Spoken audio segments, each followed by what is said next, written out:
Bom dia, alunos do 7º ano. Tudo bem com vocês? Aqui é o professor Carlos. Hoje nós teremos uma aula de ciências e o tema da nossa aula de hoje é o reino dos prototistas, os protozoários e as algas. Bom, pessoal, ambos os seres, tanto as algas quanto os protozoários, estão em um mesmo filo, mesmo reino, que seria o reino dos prototistas. Ok? Bom, quais são as características gerais desses animais, desse reino? Primeiro, são seres eucariontes. Se são seres eucariontes, então é porque existe uma membrana, tá, que organiza o núcleo em um determinado espaço. Ou seja, o núcleo não fica misturado ao citoplasma. Biologicamente, historicamente falando, são seres mais evoluídos, né? Provavelmente surgiram após os seres procariontes. Okay? Podem ser seres unicelulares ou pluricelulares, ou seja, podem ser formados por uma única célula, unicelulares, ou por várias células, que são os pluricelulares. Podem ser autótrofos, produzem seu próprio alimento, como por exemplo as algas, ou podem ser heterótrofos, se alimentam a partir de outros seres, ou pela decomposição de outros seres. A maioria habita ambiente aquático, mas podem ser encontrados em ambientes úmidos. Então, vale a ressalva, né? A observação. Evitem andar descalço, pois ambientes aquáticos ou úmidos vocês podem encontrar esses seres. E aí, tomem cuidado, pois alguns deles podem causar doenças. Classificação e diversidade dos protozoários. Bom, os protozoários eles são classificados de acordo com o modo de locomoção. Então, tenho aqui ciliados. Possuem cílios ao redor do corpo para poder fazer com que eles se locomovam nesse ambiente úmido. Flagelados vão possuir um flagelo, como se fosse um rabinho, como se fosse aquele rabinho do espermatozoide, né?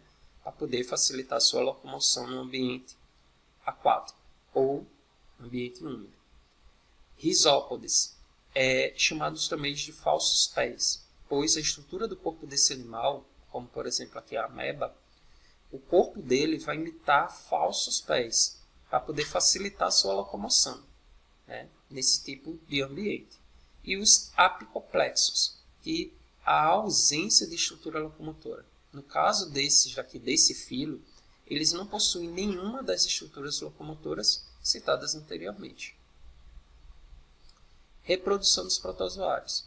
Pessoal, os protozoários podem se reproduzir de duas maneiras. Sexuada, vai haver a transmissão de gametas, então eu vou ter um protozoário masculino e um feminino, né? Vão cruzar, vão produzir um zigoto que dará origem a células filhas. E eu posso ter a reprodução assexuada, né? Que quando vai haver a divisão binária.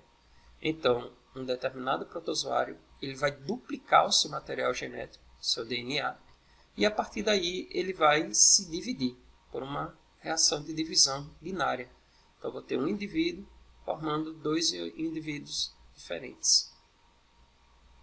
Doenças causadas por protozoários. Como eu falei para vocês, é importante que se tome os devidos hábitos de higiene, como não andar descalços, lavar sempre os alimentos, lavar as mãos antes de consumir os alimentos com as mãos, pois alguns protozoários podem causar doenças. Entre eles, a leishmaniose, tá? Que é uma doença transmitida a partir da picada de um mosquito. Tá?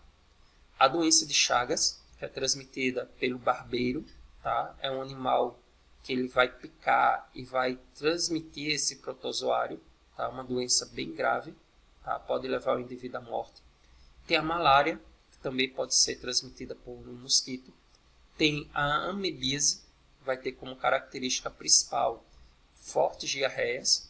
E a toxoplasmose, que também é conhecida como doença do gato, pois esse protozoário ele é encontrado ou nesses animais, os gatos, ou nas areias e fezes deles. Okay? Para mais informações sobre cada uma dessas doenças, é necessário que vocês leiam o livro didático de vocês. Tá? Essa aula aqui é só uma aula introdutória para o assunto. Torna-se necessário, obviamente, que o aluno faça a leitura do capítulo antes de responder as questões. Tá? Agora, vamos entrar no reino das algas, que são protozoários também.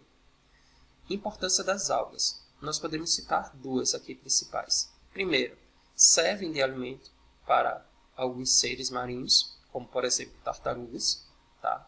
E outra é que participam ativamente no processo de produção do gás oxigênio. Okay?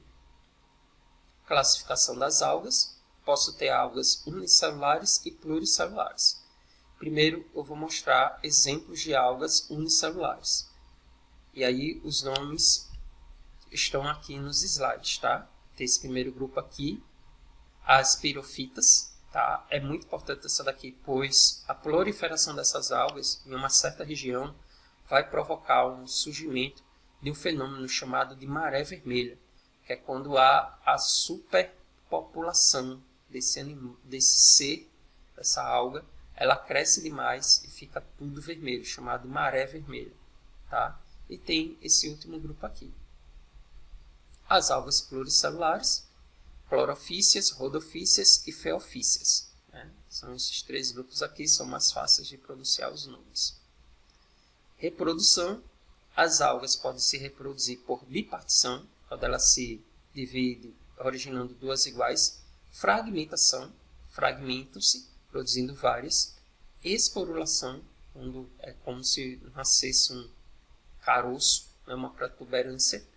E conjugação, né, quando vai haver aí a troca de material genético.